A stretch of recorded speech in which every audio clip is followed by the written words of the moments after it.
La place des femmes dans l'art et la culture, c'était le thème de 2010 pour le Conseil général du Nord. Et pour conclure cette année spéciale, les archives départementales vous proposent depuis le 4 février l'exposition de Femmes en Femmes au musée de l'Hospice Comtesse dans le Vieux-Lille.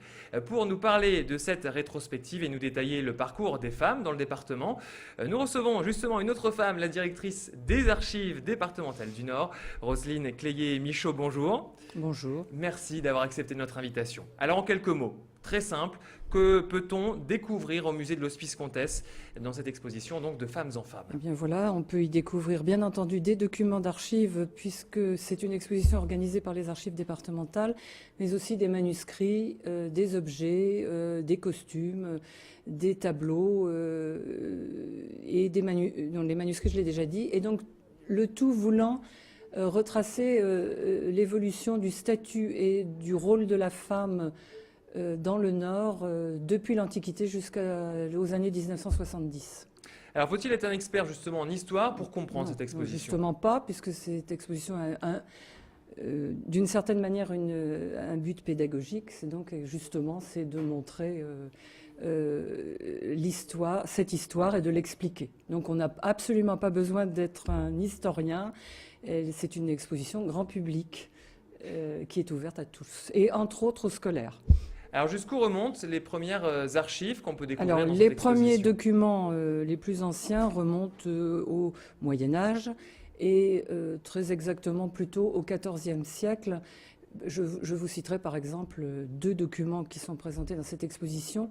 La charte de fondation de l'abbaye de Marquette par les deux comtesses de Flandre, donc deux femmes, deux sœurs, Jeanne et Marguerite de Flandre. Donc c'est un très très beau document avec leur sceau.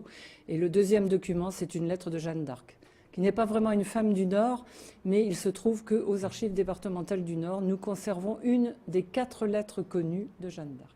Alors justement, si on devait retenir 2 ou 3 événements qui ont marqué l'évolution de la place des femmes dans notre société, ce seraient lesquels pour vous? Alors, événements, ce n'est pas vraiment des événements parce que c'est une évolution très lente, mais je dirais que alors pour citer un événement, c'est le Code civil napoléonien qui donc qui date de 1805 et qui est à l'origine de du fait que la femme a été considérée comme une mineure jusqu'aux années d'après-guerre. Voilà. Voilà, justement, c'est ça qui était étonnant. Alors, Voilà. cette définition de la femme par le Code civil. Le Code civil, c'est évidemment la marque d'une évolution lente. Au Moyen-Âge, la femme était un peu associée à la notion de péché. Sous la monarchie Louis XIV, Louis XV, Louis XVI, enfin XVIIe et XVIIIe siècle, on avait plutôt tendance à penser qu'elle était plus propre au sentiment qu'à la raison, donc elle était donc soumise à son mari. Et le Code civil napoléonien, en fait, a consacré cette lente évolution. Et ensuite, les femmes se sont battues pendant un siècle et demi pour obtenir ce qui est tout de même le deuxième événement, c'est-à-dire principal, le droit de vote en 1944. Et en 1946, donc, l'égalité des sexes est enfin reconnue, soit il y a 60 ans. C'est finalement très peu. C'est très très récent et il ne faut pas croire que tout de même, il a encore fallu de nombreux combats après cette reconnaissance du droit de vote, puisque pendant longtemps, les femmes n'ont pas pu, par exemple, quand elles avaient des enfants, elles n'avaient pas capacité sans l'autorisation de leur mari, de décider quelque chose pour l'éducation de leurs enfants, par exemple. Je vous cite cet exemple, pendant très longtemps. Et puis la dernière victoire des femmes la plus récente, c'est donc l'introduction de l'autorisation de la contraception, enfin le développement de la contraception, et puis surtout la loi sur l'avortement qui clôt en quelque sorte notre exposition. Même si à l'heure actuelle, il y a encore de nombreux chantiers, de nombreuses batailles, à faire, j'imagine. Oui. Alors, justement, est-ce que les femmes du Nord ont vécu quelque chose de particulier par rapport aux autres femmes en France? On ne peut pas dire, non, pas vraiment. Hein. Donc, elles ont été présentes comme les autres. Mais dans notre exposition, nous avons fait des flashs sur certaines femmes qui ne sont pas forcément connues, mais qu'on a voulu justement faire connaître. Alors nous avons par exemple une grande nageuse qui s'appelait Jeanne Sion, qui a essayé de traverser la Manche dans l'entre-deux-guerres. Nous avons une aviatrice qui s'appelait Geneviève de Wulf, qui n'a pas été très connue non plus, mais qui a tout de même joué son rôle. Louise de Bétigny, qu'on connaît mieux, puisque c'est une grande résistante de la Première Guerre mondiale.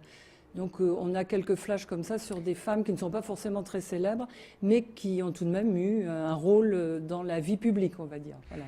Alors justement, on est à quelques jours de la journée de la femme qui a lieu 8 mars. Le 8 mars, exactement. Aujourd'hui, quelle est la place de la femme pour vous dans la société? Est-ce qu'elle a la place qu'elle mérite? Je pense que, alors là, c'est un avis personnel, donc la femme est égale de l'homme.